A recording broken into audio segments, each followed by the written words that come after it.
Previous to the 1800s, as early as 1652, several small buildings were erected in New York State in an effort to try to care for the people of the state who could not or would not care for themselves. These facilities were often small, one-room buildings that provided beds at night and work during the day. Most people of the almshouses were farmed out to neighbors for their care, or in an effort to pay off their debts by the work they did. Many times the insane or mentally disturbed were housed in local jails if violent, or assigned to a family who was willing to nurse them. Up until the early 1820s, the only facility in the state that was open to care for the insane was at New York Hospital. Recognizing the need for local care facilities in an effort to not only ease the burden of New York Hospital, but also to provide care for the people who might not have the means or ability to go to New York Hospital, the state legislature enacted a law requiring all counties to establish almshouses, or in other words, poorhouses. These would provide the care for the dependent population of the state. Dependents of the state were those who were, in fact, dependent upon the state for their very lives, and included, in the words of the legislation, paupers, lunatics, and idiots. Built in the late 1700s, Rolling Hills was one such facility.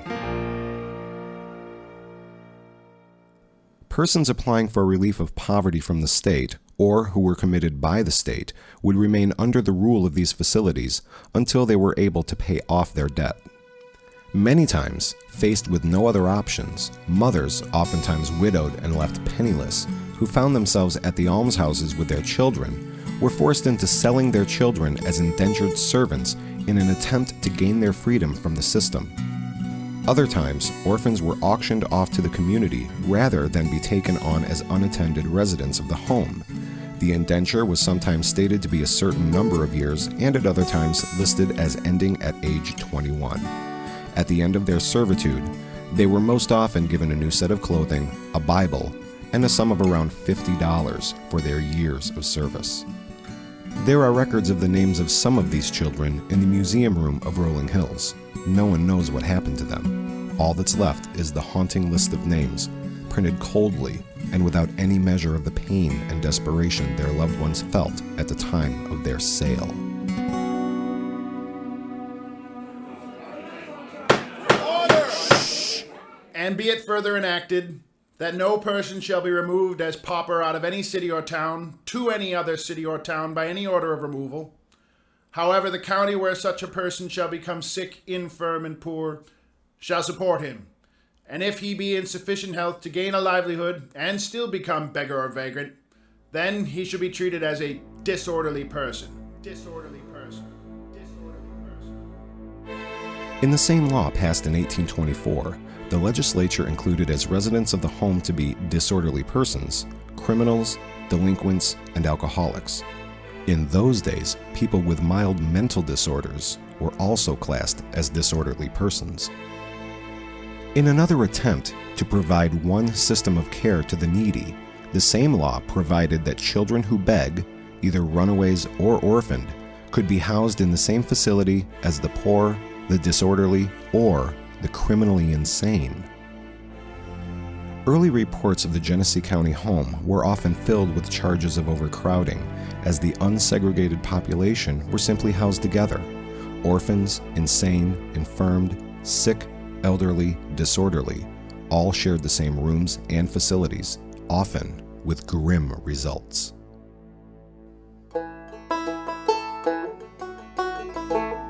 After the Civil War, some measure of relief was gained by the emergence of specialized mental health facilities formed for the care of those people who needed round-the-clock observation.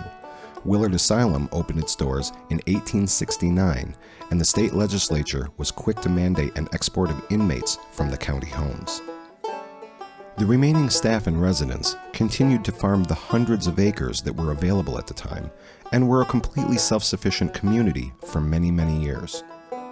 By the 1950s, the property was being used as a nursing home only, and in 1974, the residents were moved to a more modern facility in nearby Batavia. After that, the building sat empty for nearly 20 years. In 2002, a woman from Albion, New York, looked into buying the huge, rambling old building near East Bethany, New York. The property had been converted into a quaint, country-style mall, cafe, and bakery, and the building and business was being offered up for sale. Vendors of handmade crafts, artisans of different venues, and more operated out of different rooms and hallways of the building. Lori Carlson, the prospective new owner, loved the remote location and the fact that additional outbuildings included a 2-story home for her husband and family. The sale went through, and Lori renamed the business Rolling Hills Country Mall to reflect the beautiful natural surroundings. Little did she know the history of the place, and little did she know what she was in for. Immediately after taking ownership, Lori began to notice odd things about her new place. A feeling of being watched, feeling as if she had walked through cobwebs when there were none. Occurrences which rapidly transgressed into hair tugs, touches, and glimpses of movements in the hallways when there was nothing there. Vendors in the stores began to tell her about the residents of the building, which had not been discussed during the time of purchase. She began her own research, quickly forming an alliance with Genesee County historians, and discovered the history of the building, which ranged from times of peaceful residence to horrific conditions during the various incarnations of the facility, not to mention the fact that over 1,700 occupants had died on the property. Lori began to realize that she had purchased an extremely haunted building. At first, she merely tried to find a way of discovering what exactly was going on in the building and why. She began collecting photographs and evidence as best she could. She was, in fact, becoming a fledgling paranormal investigator. Eventually, the high cost of running the huge facility, even at a reduced level, became almost overwhelming. A local paranormal research group began investigating the place and offered Lori a deal. They would run public ghost hunts, and the money taken in could be put towards the upkeep and maintenance of the historic old building. Lori decided to open the building to the public in 2004 so that others might be able to experience for themselves what she had been dealing with for years. Shortly thereafter, the Rolling Hills Ghost Hunting Society had been formed. The intention was to assemble a team of like-minded people to investigate the paranormal activity that was taking place within the walls of the 65,000 square foot facility and to serve as guides to the public as they toured the building. Because of their affiliation with Rolling Hills, the society members had the fortunate and rare opportunity to pursue an ongoing investigation at the old county home. Through the public hunts and private investigations, a large amount of research and evidence has been gathered and documented and is currently being made available to the public. This evidence is also being assembled for publication to the paranormal research community. With its well-known past and reports of paranormal activity as reported by the owner and countless others, Rolling Hills continues to be a wonderful opportunity to document all that goes on in the dead of night. In 2007, the Rolling Hills Ghost Hunting Society was restructured into the Rolling Hills Paranormal Research Society to pursue other avenues as well as Rolling Hills in the quest for the truth.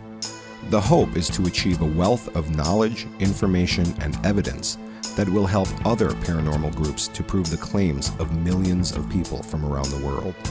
Tonight, you can help achieve that goal. You are about to embark on a journey into the past and into the realm of the unknown. Here are a few tips that you should use as you hunt Rolling Hills. First, document all of your experiences, whether it's seeing something, hearing something, or just a feeling that you might experience.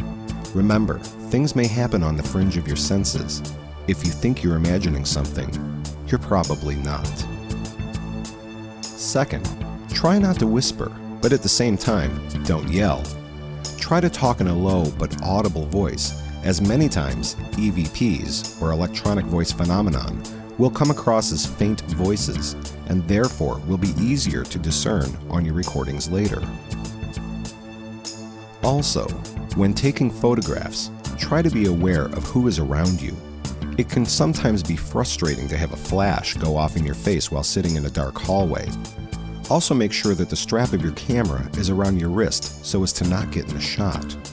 While reviewing your evidence, what looks like an anomaly could very well be an innocent mistake. Most importantly, never, ever intentionally try to scare someone else in the building. There is enough at Rolling Hills to give anyone a chill down their spine. People can get injured while trying to run away from what they think is an angry spirit. Always be respectful to the residents of the building as well. You're in their house now, and they've been here much longer than anyone else. The last thing we ask is that you enjoy yourselves and share with us any evidence that you might gather. Through the years, people just like you have experienced and captured things they can't explain. Photos, videos, and EVPs that have been obtained by the guests of our public ghost hunts have added to the overall library of evidence available for scrutiny. And although we can't always prove or disprove what is gathered, the photos speak for themselves. Is it real? You decide.